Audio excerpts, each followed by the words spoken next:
Медеу шатқалының жоғарғы жағында Мыңжылқы шатқал деген шатқал бар. Ол қалай аталды? Неліктен Мыңжылқы шатқалы болып аталды? Сол туралы аңыз әңгімеден естіген әңгімеден айтып берейін. Баяғы заманда қазақ халқы көшіп қонып жері сүйгін суы мол жерлерді жайлаған ғой.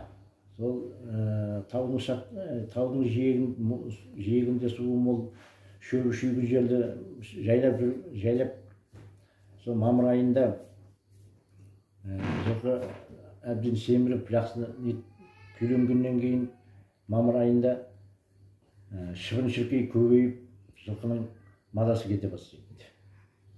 Жайылдырмайды жылқыны.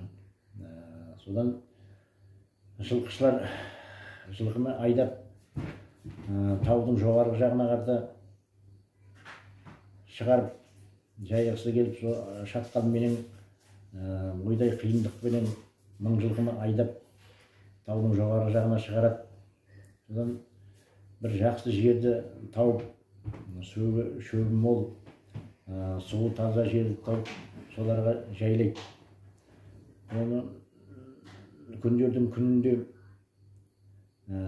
жер сілкініп, тау қопарылып, жер сілкінісі пайда болады.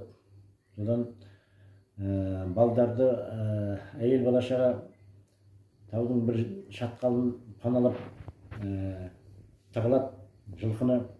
Жылқы жаңағы үркіп тастан, құлаған тастан, желден, гүрілден үркіп, содан жылқышылар, екі жылқышы мың жылқыны жинап, төмен қарата түсірмек болып, айдап келе жатқанда тау қопарылып, мың жылқы таудың бір жылқышы менен мың жылқы таудың астында қалып қояды. Екінші жылқышы батпаққа батып, бел ортасынан тасқа батып, балшыққа батып, бұл кісі аман қалады. Содан жер сілкінісі басылғаннан кейін халық шығып, аман қалған жылқышыны құтқарады. Мың жылқы бір жылқысы менен тастың астында қалады. Содан мың жылқы шатқалы аталған екен.